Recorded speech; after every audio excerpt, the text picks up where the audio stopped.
you guys are on. Yeah. That's a big meeting this. Like cramping your thoughts? No, it's okay. Possible.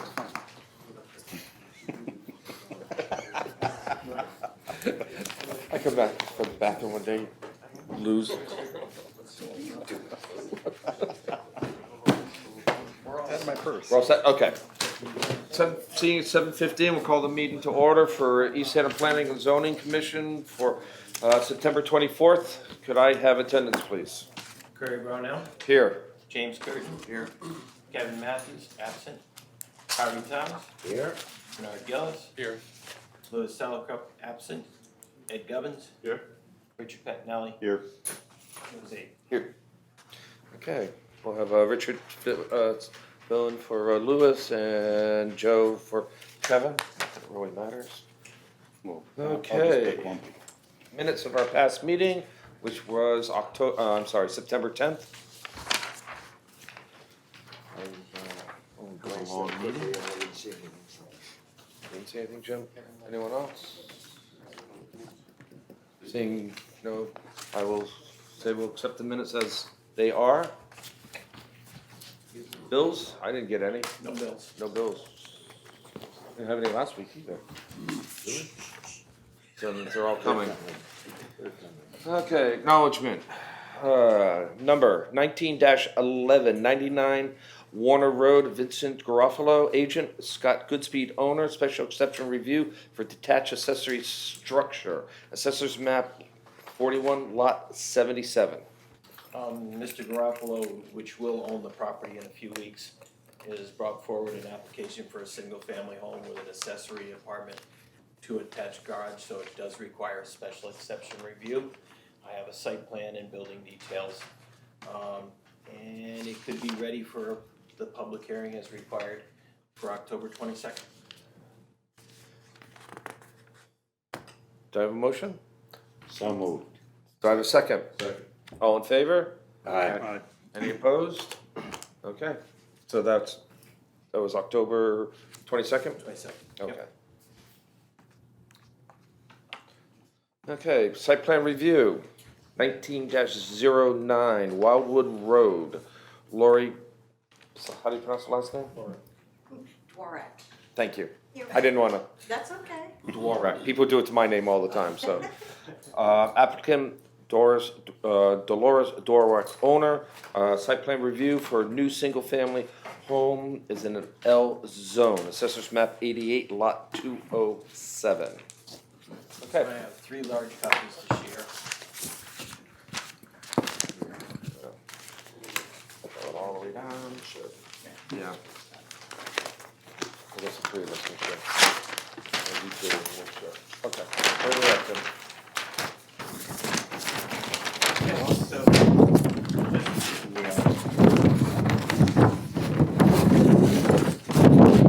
Harvey? Yeah, we're still getting used to all the new things. There we go. Here we go. All right, this is an application for a single-family home in the L zone. It's a pre-existing lot of record. Jim, you might actually remember this one. You saw this in 1991. It was approved and filed on the land records, the Mylar was. But as the statute states, if it is not enacted within a 5-year period, the approval disappears and it comes back before us. And we're here to hear the presentation.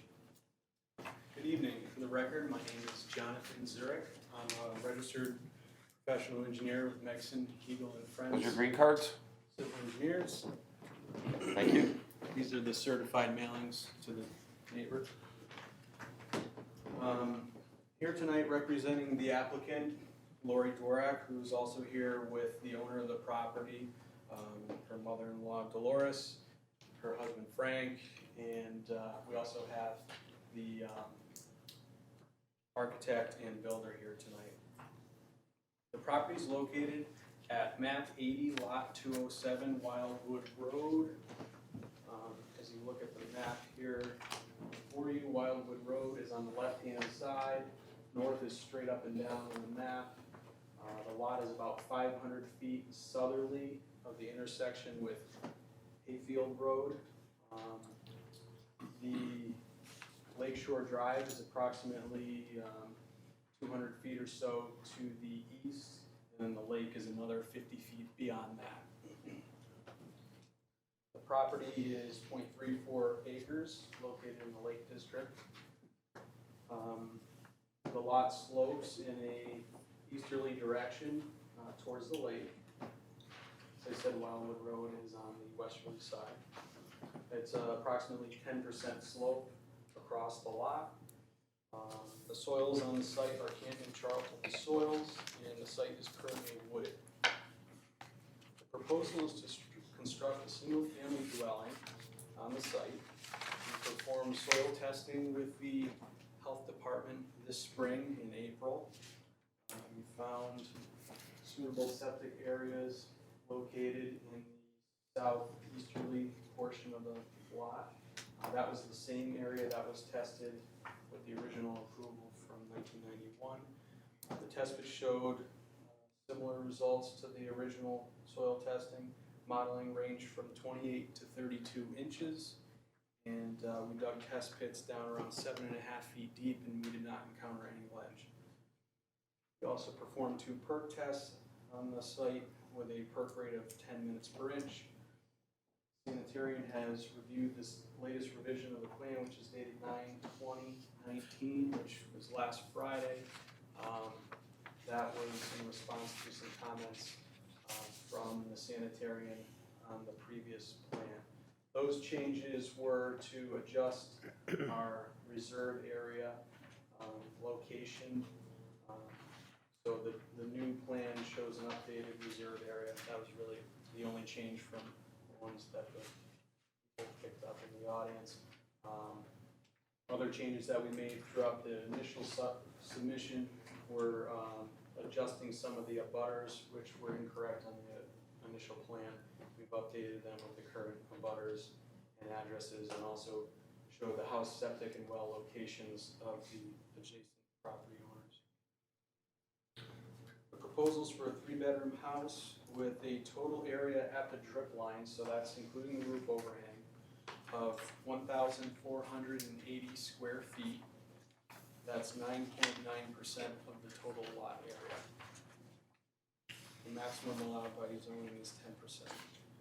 The proposed driveway, located in the center of the lot, shown in gray on the plan, that has a impervious area of 724 square feet for a total of 4.8% of the lot area. Our total impervious coverage for the lot will be 2,204 square feet for a total of 14.7% of the lot area. The maximum allowed is 15%. We calculated the maximum building height based on the formula outlined in Appendix 8 of the zoning regulations, and that was calculated using the grade at the front of the house, the existing grade at the back of the house, comparing that to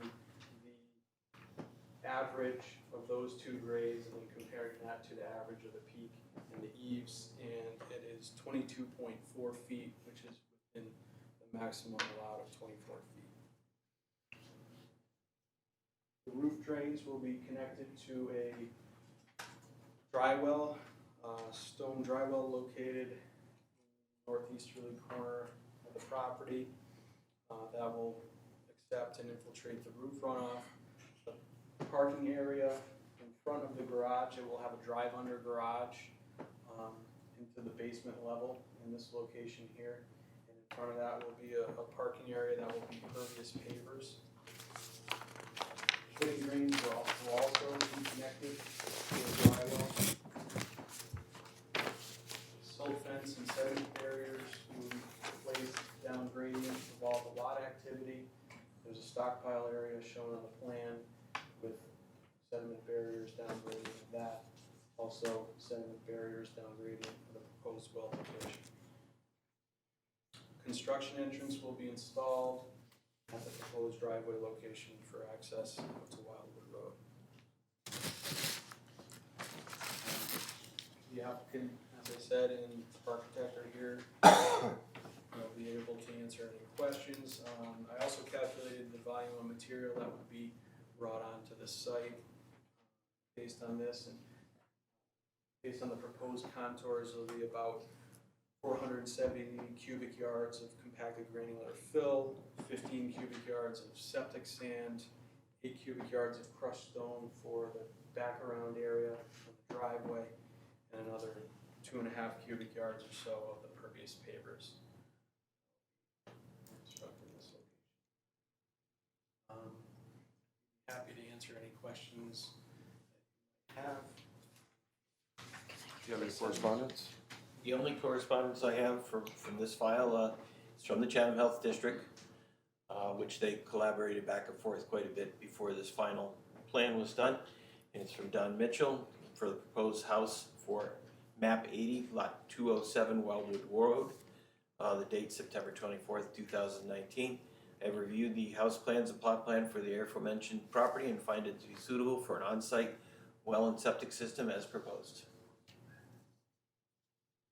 Okay, thank you. Questions from the commission? So these Mantis septic systems have been time tested? Well, what's time? They're probably, I knew they were new. they're new, but new what, 10 years, Jim? Yeah, they've been around for a while, and they're approved. It's, Yeah. you know, there's 20 or 30 different types of systems now. I mean, there's a ton of them. This is one of them, and as you can see, it doesn't take much area in order to get a full-size system. So Yeah. that's why they're used. They're commonly used in the lake areas, that's where I've used them, so. No, I guess if Chatham signs off on it. Yeah, And they're approved by the state of approved. Connecticut. They're all approved systems. Yeah. They're not some experiment. Our circle for the well, I don't see anything on the other side, so I'm assuming it's, They're labeled saying that they're part of city water. They're Okay. Community water systems. okay. So seasonal? Seasonal, yeah. Seasonal, Some of them are. Not this one. right. Yeah. Oh, the other The houses are. abutters, yeah. Okay. Some of them are. Some Okay. of them are, some of them aren't. Okay. Anyone else? Questions, comments? I'm good with And that. then I'll, Half-acre zoning there? Yeah. So it's actually 1 acre, but this is a pre-existing lot of record, and the courts have ruled that on a pre-existing lot of record, that since we didn't know what was in the mind of the developer, since it's vacant, if it can meet the public health code and the regulations at hand at the time, it can come forward for a review.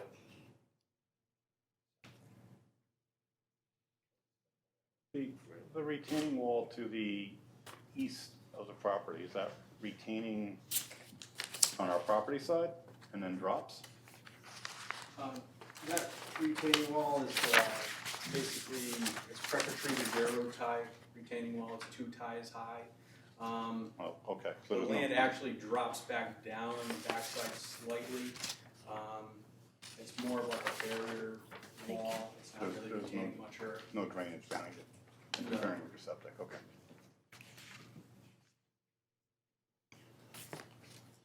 okay, I'll open up to the public. Yeah, I need your name, please, ma'am, for the record. Charlene Montai, I'm one of the owners. Behind this and over a little bit. The name's Direct the question to the on the map. council, please. My question basically is about the drainage. Yep. Okay, because I've had such a severe problem with drainage at my house, and the town had to get involved and put that whole drainage system in. I'm kind of a little concerned about my neighbor and what's gonna happen to her. Neighbor on what side of this house? South, The south side? southeast? Careers, the gear. To the south. Metcalf. Metcalf. Downhill, The map that we Metcalf. were Oh, given is Metcalf, wrong. okay. Okay. Can you address that, sir? Sure. You mentioned something about a drainage dry well, and I'm just kind of curious. Right, the That's what roof people drains, do. right, the roof drains will be connected to a dry well. So that's a stone pit, it's 10 feet in diameter, it's 2 feet deep, and that's designed to take the roof runoff off of the proposed house, put it back into the ground and infiltrate that water down into the ground to basically try to attain pre-development conditions with the increase in pavement from the roof area. So that will go into that dry well and be infiltrated back into the ground. But I think, I'm sorry, I guess I should have redirected, I should have asked the question myself. I think she's more concerned about the natural flow of water that might be coming from rain and runoff and how it flows off of this property and how you propose to prevent it from going on to the next properties. Well, currently the runoff now goes from Wildwood Road and pitches directly Down. down gradient directly to the east towards all of these abutters on the downhill side. Yeah. The Montes, Metcalfs, and the Gears. So, I'm also a licensed engineer.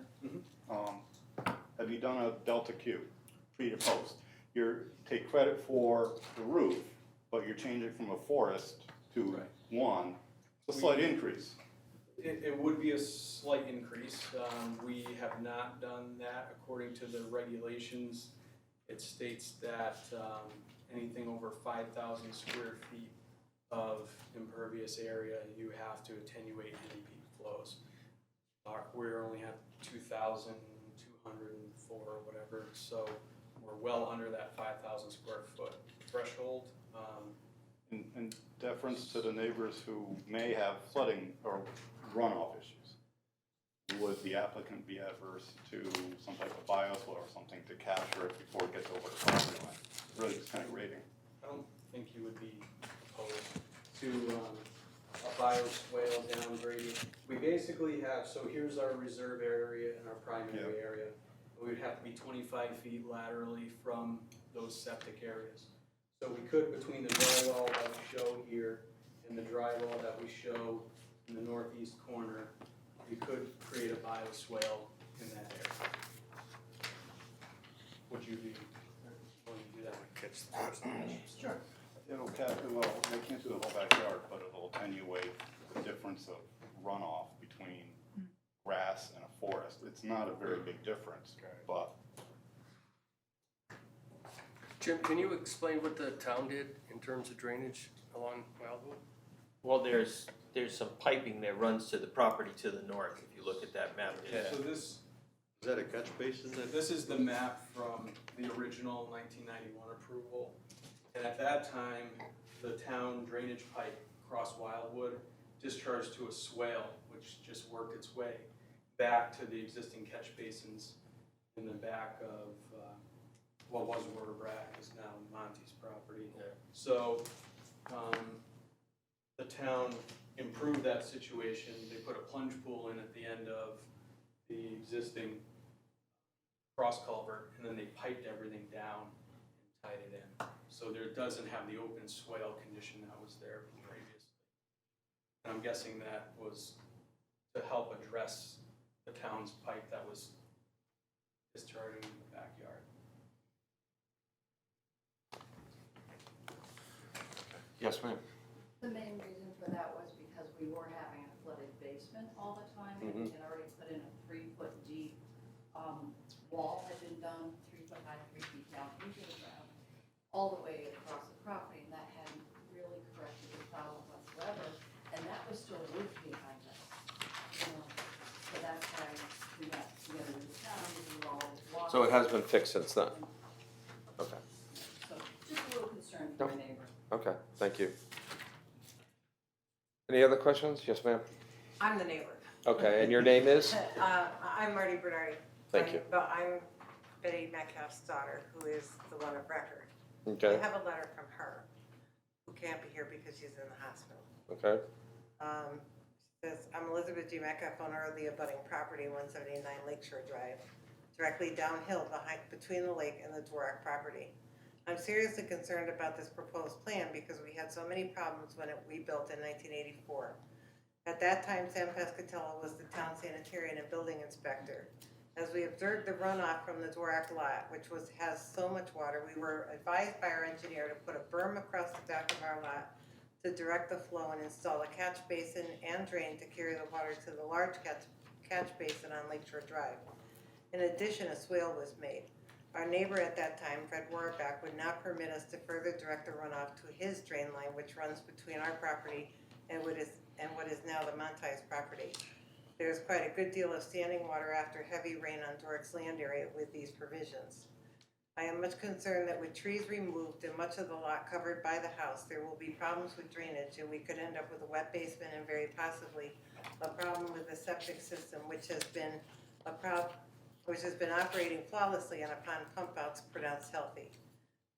What provisions are being made for water? The site plan we looked at did not have our property, our septic, or the reserve field marked. Is there enough distance from their septic to our reserve field, and has that ever been considered? So that can't, part of that, that's with the revisions, with adding the septics, the wells, the berm, all of that has been added. So Chatham Health District could review existing on-site conditions. Okay. Did you hear that?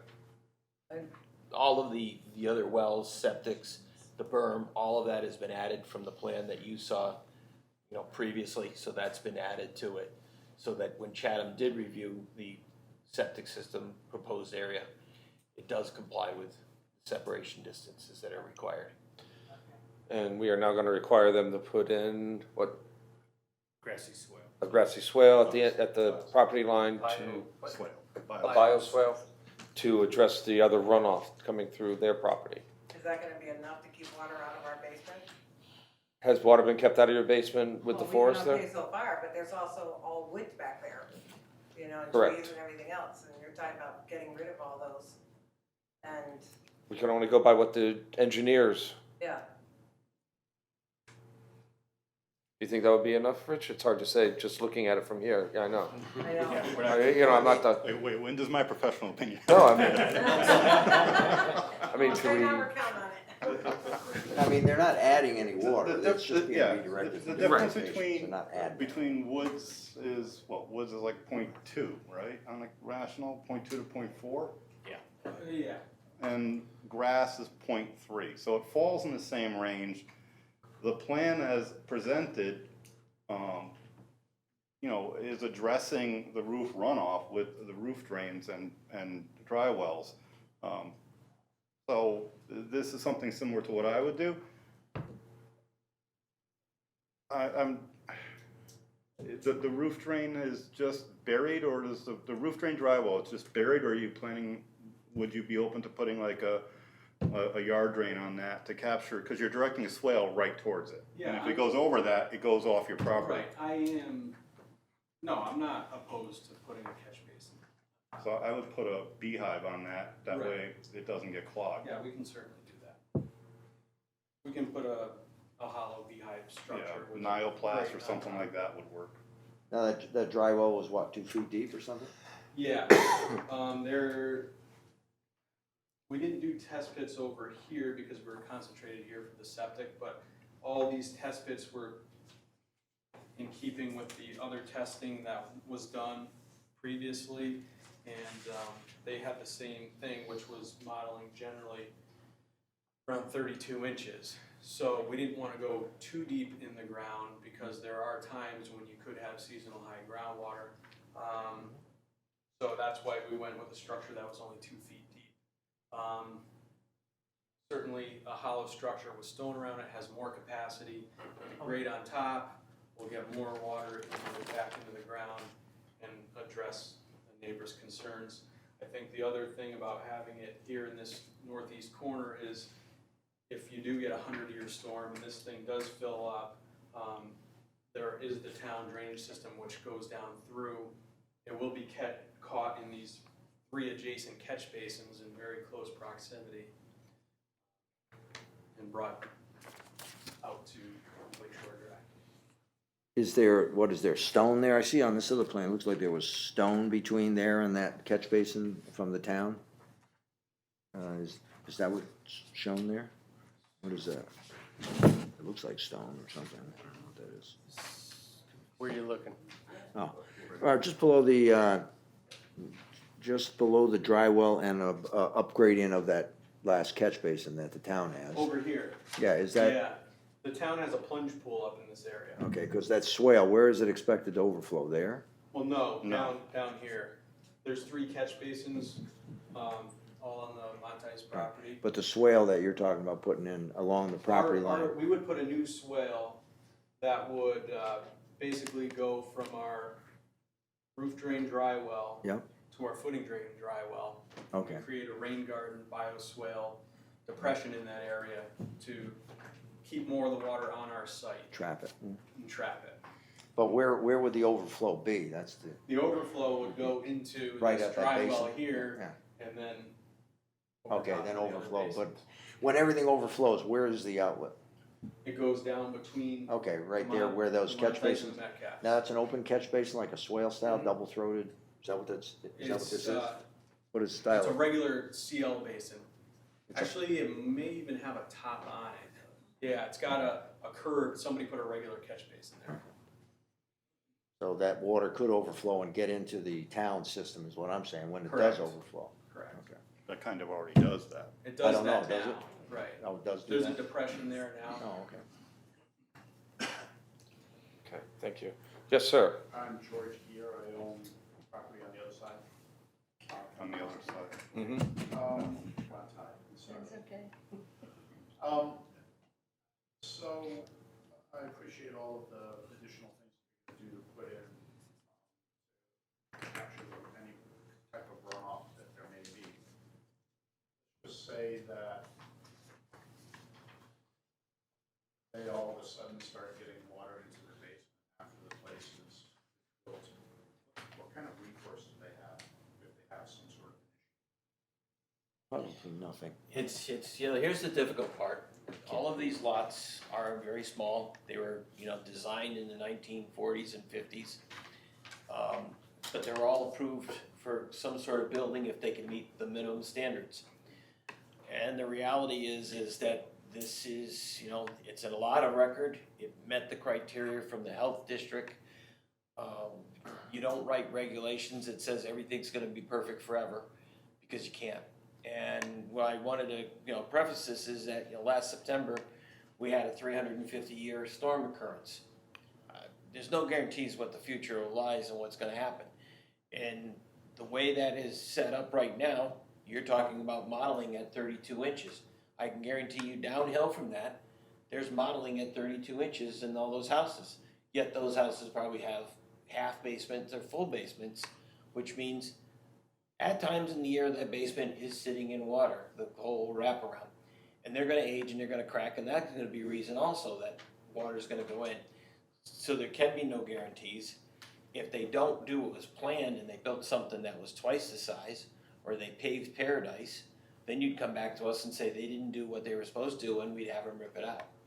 But it's one of those situations that, sure, that's why zoning created 2 and 3 acre lots in bad soils. Lake lots back then had a lot of value and they all came as cottages. So there's no guarantees that something might not go wrong in the future, but it might not have anything to do with that building either.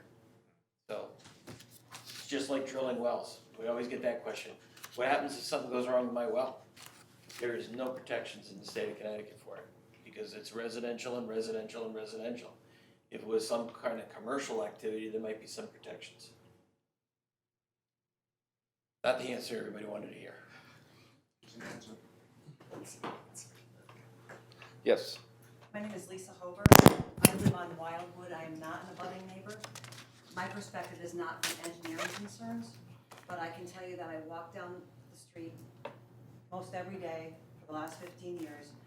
I've known who owns the property, so when I see it as a dumping site, I've taken it upon myself to clean it. So for me, I'm anxious to see something beautiful there because it is an eyesore. And it's near blight at times. When I pull bicycles, people back up their cars and throw their bags of stuff on the property. So it's gonna continue to be that, or it's gonna be a home. And it's gonna raise my property value if it's a beautiful home. That's my perspective. Thank you. Anyone else? Okay, We all set? More questions? Or discussion? Right now we have added 2 items, am I correct? A bioswale and an inlet on the dry well. A hollow structure too. Anyone care to And a beehive. draft a, I move we close the public hearing. Actually, we never opened one. we never opened one. That's true. Yeah, Site plan review, site plan review. so it's not really. I'll take a shot at it. Go for it, Harvey. I move the approval of, item 19-11, 19-09, Wildwood Road, Lori Dworak applicant, Dolores Dworak, owner, site plan review for a new single-family home in the L zone, assessing map 207, with the conditions that a bioswale, with a hollow beehive, drain. Hollow structure and beehive catch basin. Yeah, thank you. Did you catch that? No, A hollow structure with a beehive inlet. okay. Be placed on the east side of the lot. That work? And, isn't there something else? Nope, that was it. Do I have a second? Second. All in favor? Aye. Any opposed? Okay, good luck. Thank you. Thank you.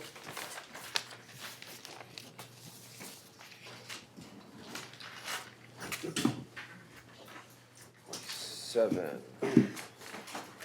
Okay, I guess I'd entertain a motion to take a 5-minute break. Yeah. All in favor? Opposed? Okay. Guys, time to get out of here. Well, when the elections are over in November, in February, we'll take care of that. Okay, seeing it's 8 o'clock, I'm gonna call the East Haddam Planning and Zoning Commission's meeting back to order. I'm also gonna go into our public hearing section. The East Haddam Planning and Zoning Commission will hold a public hearing on Tuesday, September 24th, 2019 at 8 p.m. at the Municipal Office Complex Meeting Room 1 and 2, 1 Plains Road, Mudis, to hear the following. New Section 8-24 review to accept a gift and assume ownership of the East Haddam Free Public Library on 18 Plains Road. At this hearing, interested persons shall be heard and correspondence received. Jim, you want to just make sure everyone is filled in on everything, I please? forwarded you, the selectmen did hold a public hearing on that. I forwarded you those minutes to it. The Board of Finance made a motion also to move it forward. I think the biggest thing that came out of the public hearing that I knew a long time ago is that on the assessor's cards, it was always noted as the town of East Haddam. And I think when they were going through some of the proper paperwork, they found out it wasn't. So we're back to 1950 square one on the acceptance. And because it is a public project, whether it's a public improvement, whether it's for sale or for purchase, under Connecticut General Statutes, it requires this review process, which we as a policy have had on things like this, to hold a public hearing. And that's why we're here. And Mr. Gilroy, did you plan on speaking of this a little bit? Give us. I was hoping not to. We don't have the woman that was at the selectmen's meeting come in and give us a good history of it? That was great. I'll give you a quick one instead. So prior to 2013, both libraries were operated by their independent trusts. The Rathbun Library was operated by the Rathbun Trust, and this library across the street was operated by the East Haddam Free Public Library and Reading Room Association Incorporated, which is just about the longest name I've ever heard. So, anyway, the town thought they owned that building across the street.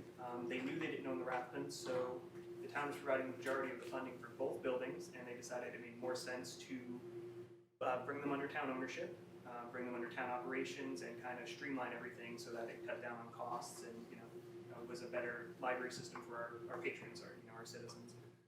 So in 2013, the town assumed ownership of the Rafton Library, and it did not assume ownership of the building across the street because it honestly thought it already owned it, because that's what it said on the assessor's cards.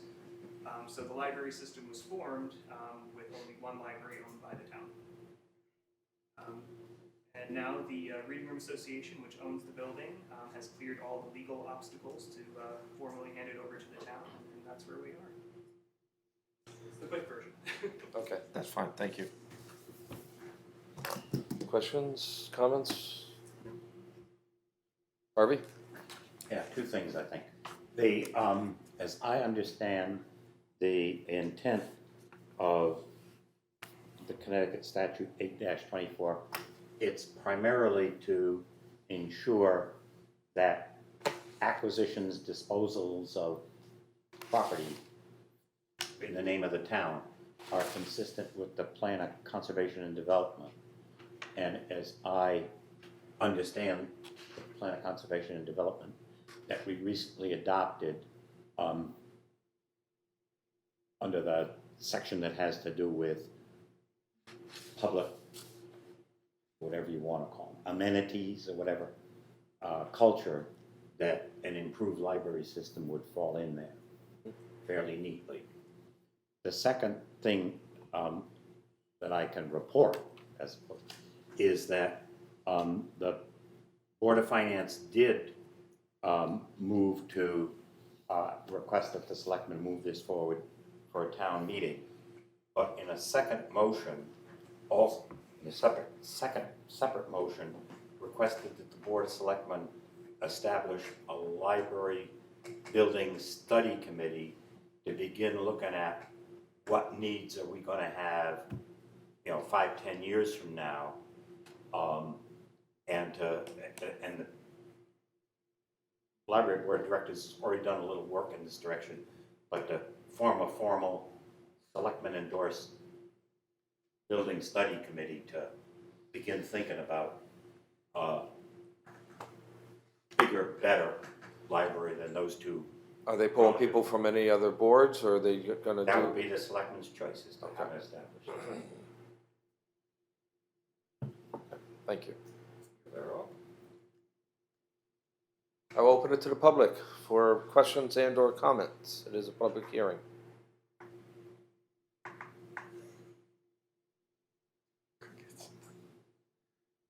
Okay. What? Oh, Close. yes, I will close. Do we have all our information that we need? Okay, I'll close the public hearing section of this. We need to make a motion to that? Yes, I move we close the public thank hearing. you. Do I have a second? Second. All in favor? Aye. Any opposed? Anyone care to draft a proposal? I will do that. Go ahead, Harvey. I move that the Planning and Zoning Commission find that the acceptance as a gift and the assumption of the ownership of the East Haddam Free Public Library on 18 Plains Road is consistent with the East Haddam Plan of Conservation and Development. I'll second that. All in favor? Aye. Any opposed?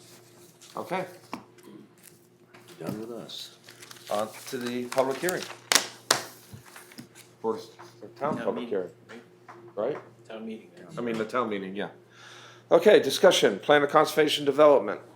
Just give you the update, Mike actually gave me a few additional corrections. I was about ready to send it out to a couple of companies to give me, Right. prices on it. I did not want him having the second version. He said, do one last review before you send it to him, because you know how we go, and we send things in a computer, and they got Yep. version A, version B. And if we hire somebody, they'll have that wrong version, and we'll go, oh. And then we're looking So- at it for 10 years. So, yeah, it'll be, exactly, so he Okay. just sent it to me yesterday, I'm gonna double check it over and see what it was. Good enough. Anything else on that? No, okay. Economic Development Planning and Zoning Subcommittee Report on Town Street rezoning. What do I have? Now, if we could, come up and if we can take a little bit of your time and show you That's fine. back where we are on this. That's what we're here for. I'm Bob Kastner, and this is Jim Femina. We're both from Economic We Development. met Jim last week. Okay. And, good. But he didn't know you were on vacation. Oh, okay. And so we've been meeting now. Joe's been meeting with us, and Lou's been meeting with us. And so we have been, basically taking a look at Town Street. It's part of the plan of conservation and development to look at that section of town, see what we think are possibilities and how we might be able to approach some additional uses for the property owners down there. Jim, you want to open it up and then we can kind of just go You through can it a have the little bit? table here. Now, it is laid out on 5 tax maps, which were very unhandy, so I've reduced it to cut and paste on one That's fine. document. So We that could, we can- without getting those Follow changes. easy trail. Good. Gather around. Okay, So- now, we got which one's the noisy? Probably mine. And the industrial area here. So it begins south of that. It's marked out here as the boundaries that go on down to, Why are we splitting lots? I hate splitting lots. Well, okay, let me just take and go over where we started up here. Basically, we started up here at the end of the industrial zone. Here we followed basically lot lines, and so this part of everything is frontage on basically Town Street, Route 82. And we came back around through here, and then we're following lot lines, which is basically Ballots. And then we came back through here, and we either follow these lot lines, which are now gonna jiggle all over the place here, or we came up with basically, this is 500, isn't it? yes. This is 500 feet back from Town Street, so we made it a straight. Now that seemed to include all of these lots. Granted, we cut off some of these lots, but equally, we really weren't looking to get back into this deep a lot. We were basically looking to see what we could do with these existing structures with some additional uses along the front here.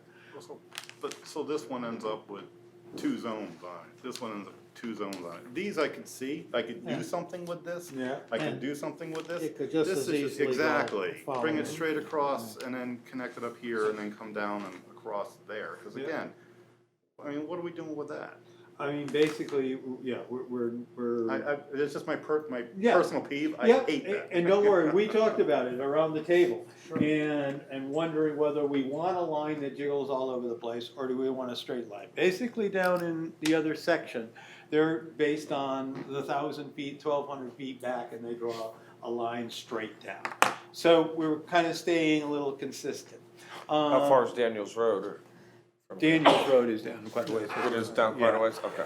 Here's Mount Parnassus, Correct. and Daniels Road Okay. is down a ways. So now over on the other side, basically the easterly side, I mean, this is Sanibel's that we're starting with, and we're following the property lines down. This is Staley's that we're following the property line down, going back over all the way around Staley property, and then basically coming back through here. This again is a case where this is all Staley's also, and we're drawing it here. This seems to be where all the activity is that we see for commercial use. But this one we're using 1,000 feet back. This one picks up, basically this is East Haddam Historical. There's a couple of residents in here that we're picking up. Wolf's Den, that line drawn at the 1,000 is basically all the area that is developed now that they use. This gets to be pretty rough terrain back here, and I don't see that as being something that would have a real commercial use to it or any. And what we're calling this is a village use. We're talking about this as a village zoning, kind of similar to East Adams Main Street. When P&Z went through that area down there, you've got some nice houses, but you've got businesses, we got a mix. And this seems to be what we have in here. We've got some stretches of some very nice houses, some stuff that was built in the mid-1800s, and we want to protect them. We've got basically Connecticut landmarks there that have that 1740 house, which is certainly another house that we want to protect a lot. But, so that's why we're coming up with the village zoning for here. So we're just giving a little bit in the way of uses. Do you have of what the uses are? We've got for that. No, I don't. Okay. Basically, it's pretty much following the uses that are on Main Street, and so they're very close. And so we're looking at opening the door a little bit, but not opening the door too wide. And also basically doing the same thing, the architectural approvals, trying to make sure that what we do down through this section works. And so we brought it down as far as array of light, utilizing that as thinking, okay, right after that is a Rose Farm, and that ends up being open space. So it seems like a good place to make the end of it, and you basically utilize that as our buffer area. On the opposite side of the street, this is, oh great, thank you. This is probably the most valuable area that we're looking at, the corner of River Road and Town Street. Of course, this is the road that goes to the castle, and this is the road that we see we've got all the traffic on. Basically, we've been using this number of 250,000 people are going to that castle a year. 90% of them are going around that corner right there. And so what we're looking to do is capture, basically to offer that kind of traffic, that kind of people who are out enjoying their afternoons, to offer them something, whether it's a restaurant or whether it's accommodations in some way. We're very, very short on accommodations. And we're hoping that someone would do a bed and breakfast through here and offer something, because if there's one thing we need in order to get people to stay a little longer, it's accommodations. And certainly, I think for what we're looking for, if someone wants to do a bed and breakfast, that's the best thing that we can have happen around the area. And then there is, further down, there is some commercial uses of the property down in here. How far does that map go? It goes down to Hemlock Valley Brook, so it goes to the brook. And again, we're using the brook as our buffer area. There's obviously then the brook has got basically wetlands protection of 200 feet wide on both sides of the brook, and so we're utilizing that as a buffer area here. And so it ends right there. But basically what we're trying to do is, I think that what came out in the Plan of Conservation and Development, finding that we are very short on commercial property. And we have some very limited places where we can go. And I think that this being a relatively, it's almost a 50-50 mix in here of business uses or residential uses. And so maybe this is the best area in which we could get a little bit more in the way of some business interests down here. Yeah, what is the list of? Basically, we're talking single-family houses, 2, 3, and 4 family houses, bed and breakfasts, antiques, country inns, hotels, barber shops. Hotels. Yeah, I know. But Right on River Road. yeah, barber shops, finance, anybody finance real estate, groceries, liquor store, Liquor store. museum, professional offices, religious uses, restaurant, retail trade, and arts and crafts. You don't remember the liquor store? Jim, did you say that this town could only support 2 liquor stores? First Street. I think that's actually. You said We're not all retired. On the old Moodus main drag, To say every other business sold liquor was an exaggeration, Right. but every third one sold liquor is not an exaggeration. The other thing is that they But I were, think based on our population, I'll check into it, but I think we're allowed like 3 liquor licenses in this town. Three. All We right, got you told one us to two. well, I mean, there was a package store right there at the gas station. Right. Yeah, right at the end of Cold It was Spring there Road. for years, I mean, I don't know how many, but a But lot. when the population was smaller, back in the seventies, yeah, we had it's only 4. 35. Oh, 500 they, was a they, liquor they, store. they kind of, That was Made a predating, what they do with Now. liquor licenses. Okay. I'll find out.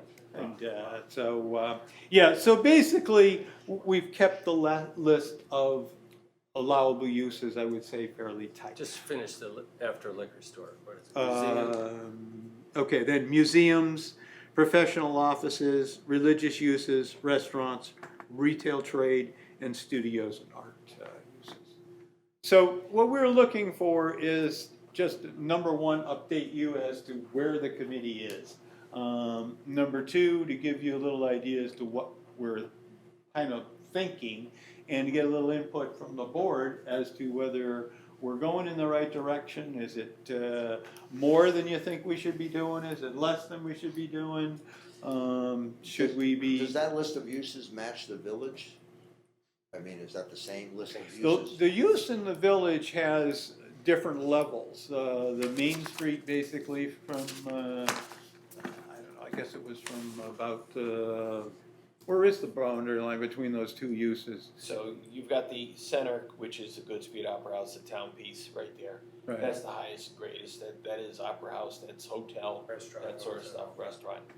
Then you have the moderate use, which takes it all the way up to 32 Main and a bit down Norwich Road, which that moderate use includes restaurant, doesn't include hotel, doesn't include, theaters or thing like that. But it allows commercial, but it allows retail, but with architectural review. And that's gonna be your key on this whole discussion here too, is the size of the retail, so you don't have big box saying, I've got a as of right permit, and also architectural review on it. To be honest with you, the bed and breakfast and country inns are permitted uses everywhere, whereas hotels aren't, and all of a sudden you could have the damn ugliest hotel if we don't have architectural review. No, So you'd rather have them give it. call it country inn. Yeah, yeah. And, for good reason. Then after that, once you get past those outskirts, it's lower use, which, we did keep country inn in a hotel only because of the Champion House. Okay. Yeah, so it realized- goes all the way to Right. Landing Hill. Right, but yeah, it goes to Landing Hill, but it dampens down quite a bit from that point. So you've got three different, Yeah, 'cause then the same thing goes over to Creamery and all that, that there's a level of commercial there, art studios, that sort of things, right, and I think that's what we're looking for here too, is something Have you that, considered that model, pardon me? breaking it out into different pieces? No, not yet. But basically, we were looking at probably the lightest uses that there were in that sections, and so. So what about, what's it, landmarks or whatever they are, the Warner House? Connecticut Landmark, Yeah, yeah. they want to go to some kind of Event. event center or something. yeah. So where does that fit with this? I guess that, museum uses with, basically then if they wanna basically do, a restaurant, I think that the event kind of things work off of those When you two. say events, do you permitted mean in like every zone? weddings and stuff? Yeah, No, that's we'd what, have, yeah. that would, the event part, obviously for a museum, you have to write something as similar we did with agriculture to have But the accessory museum too. comes under education, right? So they Right, can put it anywhere they right. want, right? So we have an It's in event every zone. at the structure in the commercial zone and support it, we're parking in the residential zone. Correct. Is that okay? That's probably not what we wanna do. So my suggestion is to take a second look at the arbitrary 500-foot line and figure out what the areas I'm doing, like one of these like 1.9 acres or, and I don't know what you do with that piece. Because there's no space to Well, do don't forget, anything. this is the property they're talking about. Yeah, but, looking further down, what do we, we made a commercial lot you can't do anything with. So, What, again, because you're saying there's not enough parking for behind the buildings? and everything? well, I mean, this lot is, you got this nice shown here, but the commercial zone's that, Mixed use. really weird But piece. they could come in and petition to change it to incorporate. Well, why not get it right on the first time? Yeah. Well, Why would you make why them not? do that? Right. That's You're including easier the said whole- than done, now, you know So, that. Yeah, so I so- guess what you're saying, We're all we should, guessing. Is it 500, is it this should 750? follow the whole property line, except what about ballots, then you got, No, I mean, no, this you is know, Warner's, I'm sorry. I mean, you could pick an, 500's arbitrary, take a second look at it. Mm-hmm. Is it 700? Yep, okay, I mean, we can Because I certainly, think you're cutting these three lots in particular, I think. too short. We're too short. Yep, okay, all right, I mean, we can certainly What's look this? at that. That's a And, cemetery, isn't it? No, cemetery's over here, do we know what this is? Yeah, it's like a white stable or something. Oh, okay, I had no idea. Okay. One of the big advantages in terms of achieving what seems to be one of your goals, of having, zoning that permits commercial retail uses, but avoids big box stores and a strip motel and so on in East Haddam Village, is that it's large, the bulk of it is in a historic district. And so to build something down there, you've got to jump two hurdles, the zoning hurdle and then the historic district hurdle. Which is architectural. yes, but which made it easier for people in East Haddam Village, I think, to swallow the idea of extending mixed use a little bigger than it was. Here, you're gonna have the fight on your hands that you say, we're gonna call it a village, but it's a mixed-use village, but oh my God, how are you keeping out the bank with the drive-through teller and all of that stuff? And that's gonna be I think, your biggest challenge. Yeah, because I think it has to be the two things, it's the architecture and then it's also the landscaping. How Yeah, do you, and how do you do that? And when we did the original IG, we applied some architectural standards that seemed to have worked. But it was mostly driven by keeping it in character with what was already there. And that's what this is trying to Okay. do too. Okay. But we have to word it accordingly. Right, I think that's the big part, I think Right. I think all your points are things that I think is the route we're going, but we haven't developed the wording to I'm say just that. encouraging you. Yeah, and I agree, totally. And, Okay, well, it sounds Because good, otherwise, it's gonna, it's a work in progress. You ever been to the McDonald's in Nantucket? That's, architectural review on steroids. And I don't wanna see that. on And your Town Street. opinion of it is, Did a burger Is what? still make you sick? I don't wanna see a McDonald's on Town Street. no, but I mean, what does No, the Nantucket's McDonald's look like? Is it acceptable or is it not? It's acceptable for downtown Nantucket, yeah. Oh, well, but it's not pretty. How about the one in Freeport, Maine, have you seen that one? Yeah, that one, I mean. You wouldn't even know it is a McDonald's. It's a standalone house, you know it's not, it's just a house. Yeah, that's It's the it, parking that throws it off. yes. They didn't landscape the parking lot from that side lot, cause then Right. you look at it and say, oh, there's a Like- big parking lot. Like Haddam, they had no architectural review over there, so that's a great example what you Like don't wanna do. Does the dollar store fall through, or is the dollar store in Tylerville, acceptable as the architectural review? for the No, that town? was I don't never think had. so. it. Never had it, never I had it. never had it, They Haddam didn't have it. okay. They There was a didn't have it. snowstorm, they were gonna change the regs, there was a snowstorm, they didn't have the meeting, it got canceled, and it went through. So, There's a history lesson. yep, Yeah, they only Santa made Bell's 15. included there? Or So- you started after Santa Bell's?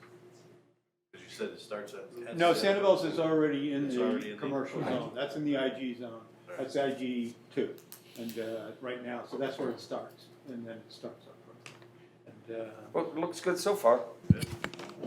so, I mean, I think what we'll do is take in your comments as to looking at how we're drawing this, Put a dollar store, River and- Road. and basically, I think that, and that, one of the other things is how far we wanna go. This is there's two valuable corners here. You've got River Road corner and you've got Petticoat corner. This is your values. The values are on your corners. And this property right here, I saw for sale sign there. yeah, coming here. this one's for sale. Yep. Again. Well, he just did a lot of work on it, so he Okay. fixed it up really a lot. This one needs a ton of work, but it's really a good piece. It's large enough and it's all great soils. So there's some real good possibilities on that pop. Are they thinking of selling? Well, the gentleman looks like he's, about 80 years old, so. I know it's an Albert's arch. probably almost 80. Okay. Yeah, so. Seen him cleaning gutters on that. Oh, yeah. It's like my old neighbor. He may be Must around sitting there. longer than I am. Some of these farmers can go a lot longer than I'm gonna go. But, all right, well, we'll, keep going on this and we'll, what we're gonna do is come back as we get a little further along and run it by you again and get some ideas from the board. So architectural approval here would be run through zoning, that's how you get establishment. And the size of retail, are you gonna put a cap on that? Yeah, we were throwing around 5,000, but we really didn't. 5,000. Is So, that big enough? well, it's a tough one. We don't want it to be You don't too want it big. Once you get to 10,000, you get into, a different ballgame. You get much less than that, it's pretty hard to make anything work. What's the dollar store in Charlotte size? That's gotta be 10. Yeah, probably be 10,000, I would guess. That's 10,000? That's probably a little less than that. I'll But find the warehouse for Artie at, Yeah, that was New England, that's 10,000. 11,000 square feet. Yeah. Where's that? Artie The at- warehouse for New England Propeller. The one Oh. up there. Yeah, That's the- 11,000. The new building on Well, you Gulf can Farm? drive your vehicle in and do a U-turn and drive out, it's pretty big. Yeah, 11,000, you can. That's pretty big. It's a good sized building. And I think those kind of things that, we'd be really looking for input there. Because I don't think, we just talked around at 5,000. But basically, we can go up or down depending on Yeah, you whatever. probably have to go around and look at examples of like a restaurant that we think is the size and say, okay, how many square feet is this thing? Yeah. So that, see whether it works. Yeah. I heard of it. Yeah. Not like ours. So I think that's what it would be. That's really Let's like visually see what it is Yeah. and see, Yeah, we got maybe retail needs to be one number and maybe a restaurant needs to be another number. And, because we want the restaurant, but maybe the retail doesn't need to be that I big. don't know, some of your best restaurants are small. Yes, yeah, You I know. agree. Remember the Tea Caddy? Yeah. It's a porch. Well, how big is your Can you sit- building no. down Can you across s- from Town Tavern? 22. That's 2,200. Okay. So, and, that's. That's with the package store and the offices all together? No, that's just the new building. So if you're talking both buildings, you'd be around 5. That's about 5,000. Right, so that's a good. That's an idea of what that looks like. Can a small hotel be supported by a well? Yeah. Yeah. Oh, yeah. At what point do you need water? City water, public water? No, it becomes a public water supply if you serve. It's fine. 5 people, 25. 60 days or more, so, depending if you're a country inn, you might, based on occupancy, you might not meet that. That'd be close. Well, it's 20 days. Yeah, 25 you're days, ba- 60 days or more, you're there. You're basing, You're you're there. basing You're on it there. being full. Yeah, and if you do a country inn with sit-down restaurant to have, which our regulations allow, those extra seats would then get you over. But all it amounts to is Paperwork. paperwork and testing after, that's all. All right, Looks good. all right, well, we appreciate your input, and we'll keep working away, and we will come back and give you a little more. I'm sorry, what is his name? Oh, it's Jim? Jim Femin. How do you spell that? Okay, don't go nowhere, Bob. Okay, thank you. Stairway Farm events.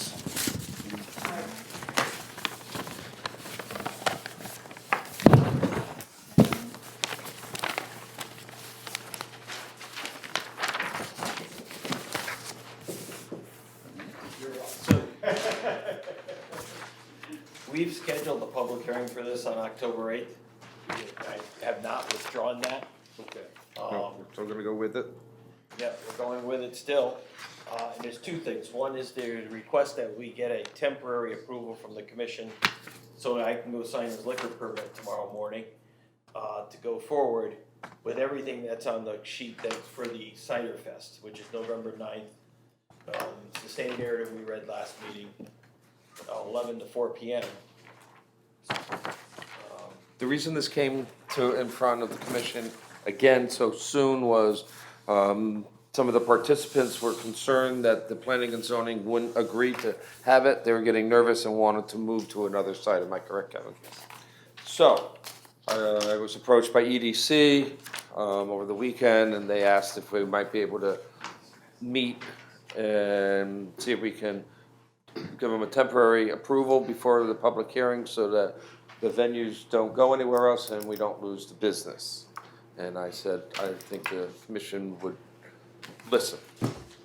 So, If a that's public why we're hearing's hearing. been announced, we can do this? Well, here's the deal. This is how we can change the game a little bit too and do it. Because my recommendation is that we do like a cleansing here, because I'm gonna pass out we wrote regulations for special events. And when we wrote those regulations, we didn't have an avenue to do these things, but they were kinda going on. And I'd like to clean it all up for Kevin, so that if a neighbor comes in and says, after they move in, I don't see an approval from P and Z, could be 2 years from now, 10 years from now, well, he's in a world of trouble. So my thought is that for the public hearing, we talk about special events for Staley's Farm and the cider, and this is, narrative-wise, this explains it'd be similar, this is off the webpage, events similar to this on an annual basis. Around town.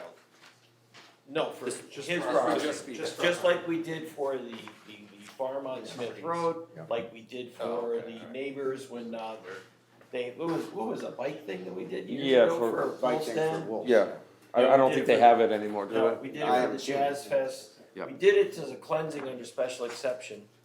I Yes. have a list of abutters for Kevin and an application for him, but I think that would be, So the idea is that once we do it this way, then we administratively can move forward, right? he just sends me an email and says, this is what's happened this year. And then when someone calls and says, why'd you let him do that? And he said, well, the regulations allow it. And the commission held the public hearing on October 8th, 2019, and Correct. approved it. You know, unless you're Bless you. doing like the Smith Farm and you're playing at 120 decibels. They did do that, you know. I don't doubt it. I don't doubt it. The Anything- fireworks were beautiful though. Anything you'd like to say to the commission? Just a couple of things. The activity, the event that you have in front of you, we've been doing, well, with the winery since 2014, but the fall festival that we do goes back to 2002. It's been an ongoing event, annual event, that actually predates the consolidation of putting those regulations in for special exception for agricultural use. The reason why I brought the cider festival to Mr. Ventris was because that is new property. That is 2 Petticoat Lane. So that I wanted to clear that with you guys, and I need that for the temporary liquor permit as well. Other than that, I don't really have much to say. I'm more here to answer questions, concerns that you have.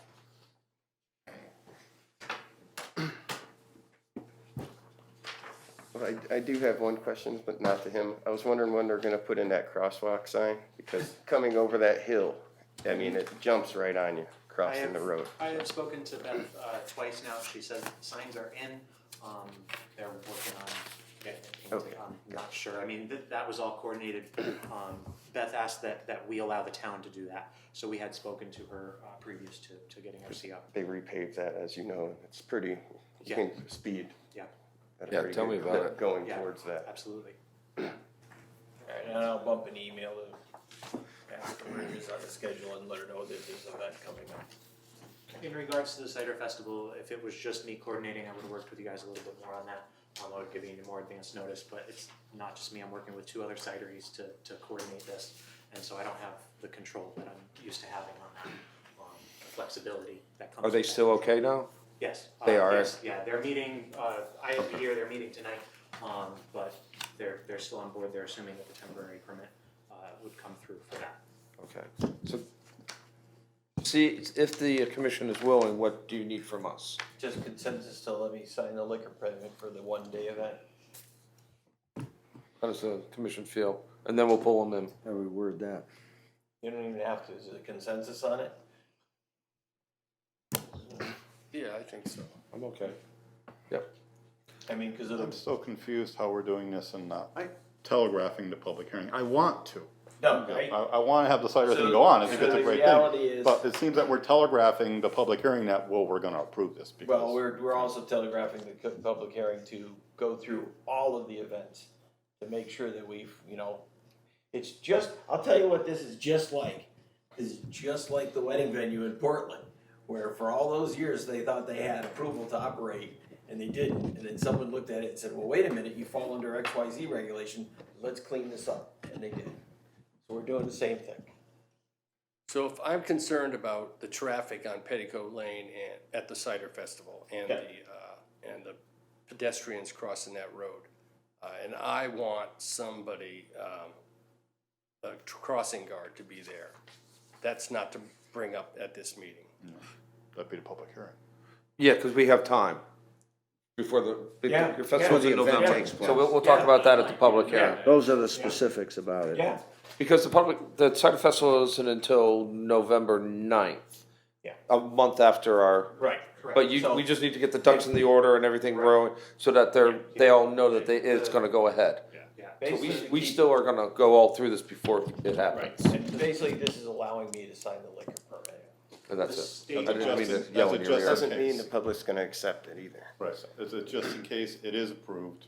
Yep. We fit the timeline. right. Correct. Yeah, the state needs, gosh, probably 2 weeks or something to approve.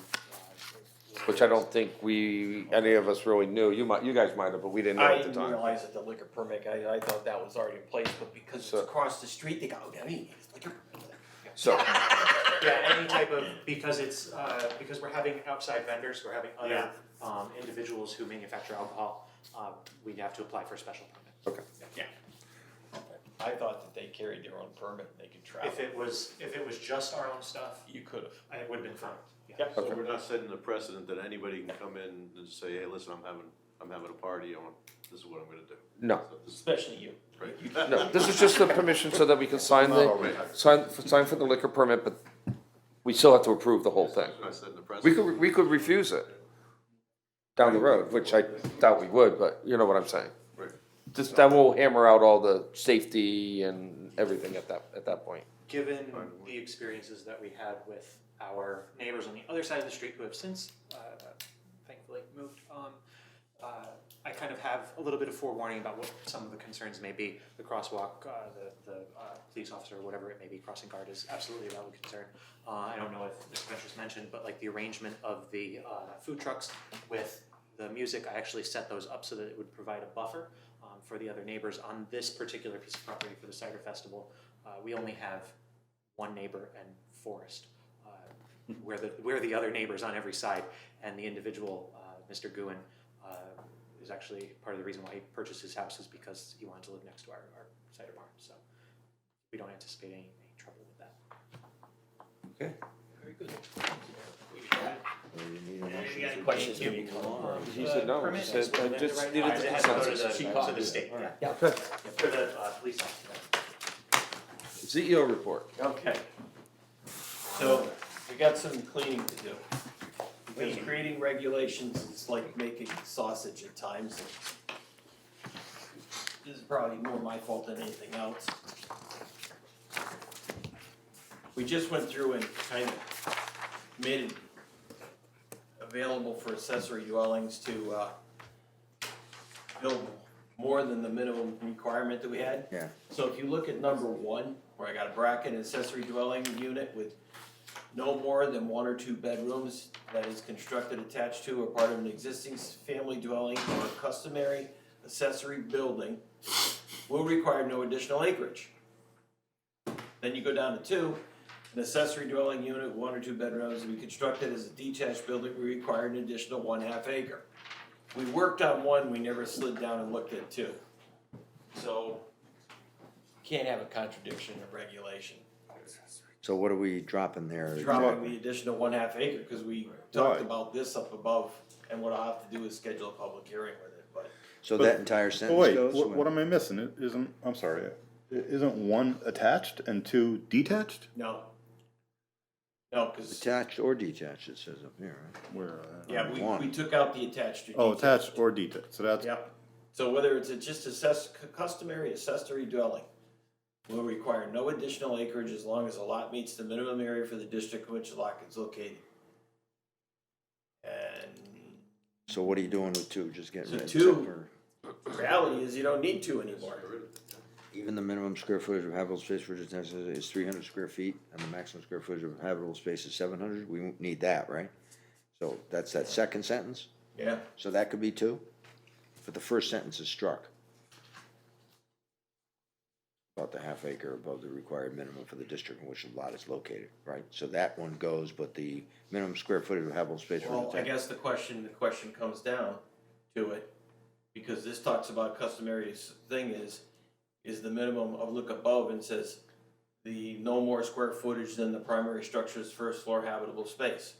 So if you had a single family home that had 1,200 square feet and the garage had 800 square feet, 800 would be the. you know, so do we keep it or do we still keep Well, that I mean, restriction? it's 'Cause always, that's it's contradicting always what better to says. have less. if I have a It's lot, just confusing. I have a 2 acre lot with a 1,200 square foot house on it, Mhm. and we take out the minimum accessory, or the maximum accessory unit, can't I just build another 1,200 square foot house No, on it it? has to be subordinate to it. It has to be, what it's written out here. So I is- build an 1,100 square foot house. No, yeah, you could build 1,100 square foot, yeah. Yeah, I'm building, we just gave everybody with a big lot a free house. Yeah, no. No, okay. We gotta leave the minimum in. All right, And wouldn't this just be easier to require number one to be attached and take Well, out it's not the detached? minimum, it's the maximum that you're concerned about. Right, we gotta leave the max in, yeah. But if, we could leave it as is if we just called out for number one to be attached, cause that was my understanding of it. Like, we Okay. don't want Well, that's people, what- we don't want people not being able to, having to put dead space in the basement because it exceeds 700 square feet. Yeah, but I thought the argument was if somebody had a barn that was detached from their house, that they could make an accessory. That's what it was. apartment It was that. Out of something like that. It's the existing, or maybe we should Or say existing. attached in existing but buildings. so maybe let's, that's the let's, So they can't let's build place Because that's where it matters, that it doesn't make any Okay, sense. so You just already take, got the barn. just there, taking so this to we the got- nth degree, then does existing become like it is in Greenwich where I knocked down everything except one foundation? No, here's where it comes in. So I come in with a new house on a barn. And the barn's 800 square feet and it says Oh, 700. then later you come And back. then I come back and goes existing. Well, you can't really Can't fight catch every all of little it. thing, can you? I mean, you know, It all has to be approved before planning and zoning anyway, doesn't it? I mean, yeah, but then you can't How do preclude you that put 5 based years on from the now you come back. Regulation You is, can't, makes sense. what are you gonna say? We gotta keep a minimum there. Understand the regulation, that's an issue. We gotta keep the maximum. Or you could, Yeah, you max, could the maximum. do the Max. minimum and maximum thing, but then you could have, an exception to it somehow. Can it Where be, there's- can we? so you apply want for an do exception. you want exceptions for walkout basements and et cetera, or?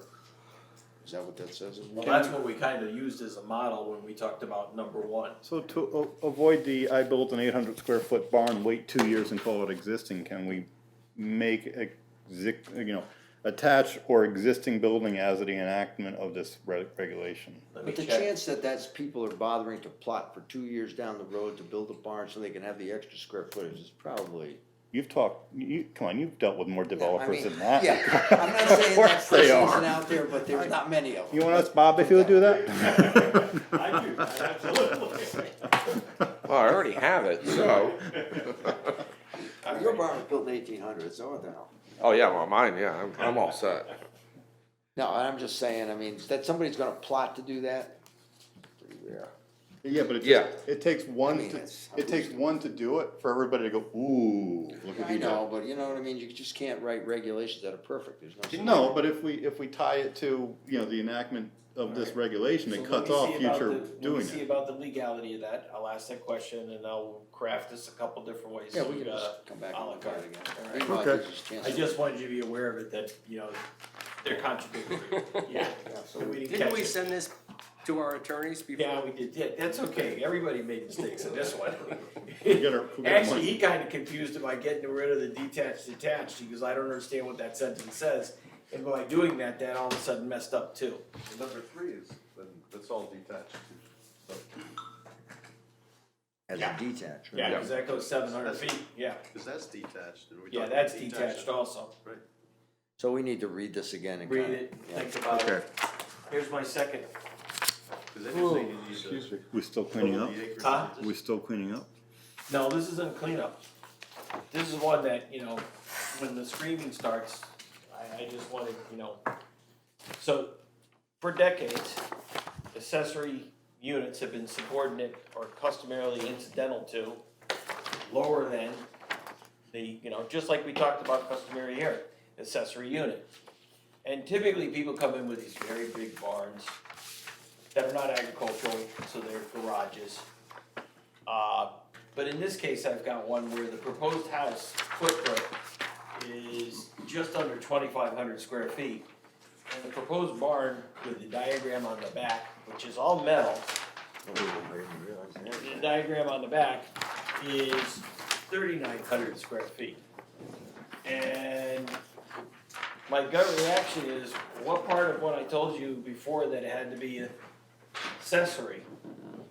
Am I on the right track with that call? Yep. Holy cow.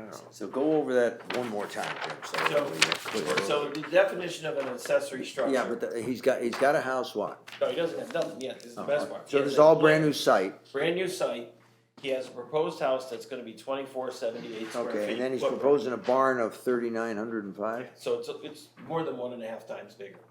For what? Yeah, but barns are I have traditionally things. bigger than the house. Yeah, are, I was right? gonna Yeah, say but it's, barn but it's coming not a up. barn for agriculture But purposes. if he has a collection of cars, maybe he wants to. Yeah, I mean, I don't think you can stop it. Well, I can just tell you for decades, the ruling's been that it be subordinate too. I know, but you're telling me that every barn is smaller than the house? They're not barns, but they're garages. This is a garage. This is a garage. It's not really a barn. I don't know. Have we run into this before? It is. Yeah, and most people go, okay, Jim, and they go back and they redesign it. Okay. Yeah, but this You know, thing's I mean, huge. it's one So thing. what is this guy questioning the way the reg is written? No, I told him to make sure it's subordinate, he submitted it, I haven't even called it back. Well, the best part about it is he only drew 40 by 80 on the plan, but yet he has those wing walls that are structured, cause it's got a roof on it that's in purple on the other side. So that's gotta be included too, but it's kinda frustrating, cause the side yard's, 25 feet. And this is gonna be right on the side yard, it's visible from the neighbors. I'm just trying to avoid going to court. No, I believe me. What property is this for? This is one big, so what's Louis gonna, Leesville Road. what is this for? Oh, It's not here we for go. horses then, huh? Not for horses, cause if it was for horses, it'd have to be Farming. 75 feet off the property line. Farming. Yeah, there are regulations. 145 Ludus Leesville Road. How far out is that? Going down the road towards Cave Hill, past Cave Hill Camp, Oh, and, Yeah. big open field. Very visible, and I just, for decades I've been going, yeah, no. Come back with something that's a little more, So north of Cave Hill, same side of the road? Where are we? No, the other the side. opposite side. Opposite side. I wouldn't worry about the property owner, this would be for everywhere, this is a question for everywhere. Can he come in with two, I mean, are we, can he come in with two barns? It's still gonna take up the same space. Yeah, well, that's the point. Yeah. Is, we're stopping them from that, and he separates it by 10 feet, and we're effectively doing nothing. Stick What's with your the plan. reason? And didn't he just say nobody would sit here and connive to figure a way around it? I didn't, I said they would. He said they wouldn't. Okay. Somebody just said it. What's Different the reason generations, that we have that we don't want it to be larger than the So, house? see, when you have the the basic concept of the zoning was you have a primary structure in a residential zone. The residential structure is the house. Basically, when you have something like this, I don't know, even though there may not be any commercial activity to it, the neighbor's going to look at it and say, why did you let this commercial building go up next to me? Because it is a It's metal supposed to be a, structure. it's supposed to be an accessory I structure. find his Is that- selection of materials unfortunate. I'm not sure I have a problem with a large barn because he's got the land and for all we know, he's got a dozen classic cars he's gonna put in here. Is that still in the resort district? Yeah, but the resort underlying residential is allowed also. So, So, we'll look at, say, Sunrise Resort. yeah, Bob Johnson had a house there. yeah. He had structures that were much larger than this But house. he had it in a resort, which is an approved structure for resort. But it's in a resort zone. Yeah, but no, This is a you. residential, Well, so, This is a let me- residential property of so 5 what acres. is the use of the barn here? What is it? Just storage? So it's- Storage, stuff. Be an accessory in 2 years. Are there any other, what's the largest building near this? Is there anything close to the size? The best part about it is there's a barn right next to it. But he's that saying was that- used for But agriculture. you're saying this isn't site specific, this is We want it Blanket. wherever. This in is town. everywhere. Yeah. Right. This is everywhere. I run into this a lot, and then I go, Big in the house. it's, Mike, Well, I agree with you totally, because now, like, when you build a house, especially if you're doing it in a subdivision, you've gotta have proportions, and if the proportions, if you have put in a garage building that is much bigger than the house, it takes away from the neighborhood as values, because then all of a sudden, there's, what is the use of that barn going to be? And I think that what we have traditionally used is that it should be less than the house is. And I think that you're on the right track as keeping the accessory buildings should be smaller than the main house. Because you can get them out of proportion and then they don't look good at all. And they take away from your residential area. What's the metal? But if it was, but if it was an agricultural barn, then it could be any size you want. if it was an agricultural barn, agriculture is a permitted use in the zone, and yes, it could be. Yeah, cause think of the But indoor we don't arenas know and all what those are this is. monsters. Right. No, I know it is, cause we asked that question, is this for any agricultural? And the answer was no, because if it was, then our regulations require to keep it 75 feet instead of 25 feet from the property line. So if they find out that if they just say, okay, it's gonna be agricultural use, then who's gonna turn around and start checking up on him when he fills it up with his antique cars? Well, but if he moves it 75 feet from the property line, at least I got an additional 50 feet that, that work with a buffer from the neighbor. But it's still not helping the aesthetics, as Mr. Kazner was saying, of the I neighborhood and understand that totally, everything. I do, So, Yeah, it's really hard to zone ugly. to give you an oh, example. no, I agree. If somebody has a vacant lot and they wanna put up an agricultural building and they've got the room for agriculture to sustain it, or, whatever, I have to permit it. I'm not, I'm kind of bound. But the flip side of that is, we got a big lot in Haddam and Jay Leno wants to buy it. We really gonna turn down Jay Leno cause he's gonna build a barn for his garage? He's probably gonna build a house 3 times the size of that anyways and keep all 50 cars in. Maybe it's his in a weekend. deck. But one guy that came On in an with that, elevator. we have one of those on, Ray Hill Road. Thing. That big barn and it just got built. Yeah, but I said, and it's funny, he was gonna build it really big, right? And I said, you wanna reduce half that? He goes, how? He said, why don't you drive in through the basement and create 2 floors? Oh, It's gonna be bigger than it it is? was gonna be bigger. And I Pretty said, big as it is. I said, help me out here. And now he has the same amount of cars stored Yeah. as he wanted before, but So if this guy puts a basement in, he's fine. yeah, he doesn't have the topography to it. So, what is it that you want? Well, I just wanted to see if I heard, am I on the right track that accessory structure should be accessory to the primary? But then, I happen to agree. Yeah. But our regulations don't say that, do they? Well, Except that they have to be subordinate or, subordinate, right, so, yeah.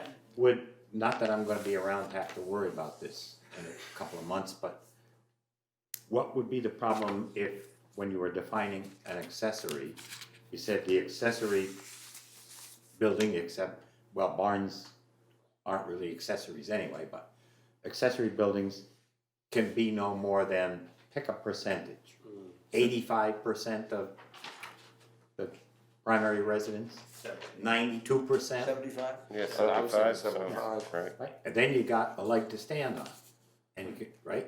But we You have don't to have pass to that. argue that this is Okay. what it We have means. to enact it before it even goes in, and But then he can beat put us to two the of punch on those this one. in. I'm sorry, Well, no, because They're gonna enact, I mean, if we have to enact it, I don't have a problem with it, but if we have to enact it, they're gonna beat us to the punch, that's not gonna solve this one. No, it's Well, not no. solving this one. well, no, it does solve it, because the fact of the matter is, it's an accessory structure, and the definition of accessory is subordinate, that's it. right, and all I'm suggesting Yeah. is That to we make put a that number on it? explicit. Yeah, more explicit in size, number so on it. that they know what that. So can he put two of those at 75% or whatever on them, He could. and end up with more space? You know, Well, people that- who are intent on doing things almost can't be stopped. so. I think. The accessory use, not the accessory building, but the accessory use can be no more than. So you got your answer, Yes. okay. I'd like to see us actually go after metal buildings. Yeah, me too, in a residential area Well, like we don't that. have architectural approval, and that's how you get that.